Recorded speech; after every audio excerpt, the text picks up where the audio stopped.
உங்கள் ஜாதகத்தில் என்ன சொல்லலாம்னா மாந்தி நின்ற பாதத்திற்கு 180வது பாகை, மாந்தி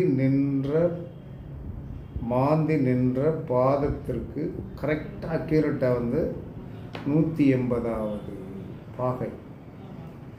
இப்போ இதுக்கு உதாரணம், மேசத்தில் அசுபதி நட்சத்திரம் 1ஆம் பாதத்தில் என்ன சொல்கிறாங்கன்னா மாந்தி நிற்கிறார் என்று சொன்னால், அதே 7வது பாதத்தில் எங்கே துலாத்தில் என்ன சொல்கிறாருன்னா சித்திரை நட்சத்திரம் 3ஆவது பாதம் தான் அக்யூரேட்டாக கரெக்டாக டச் ஆகும். அப்போ அந்த மாந்தி நின்ற பாதத்திற்கு 180வது பாகை அபாயத்தை கொடுக்கும். அதனால் அதில் கவனமாக இருந்து கொள்ள வேண்டும்.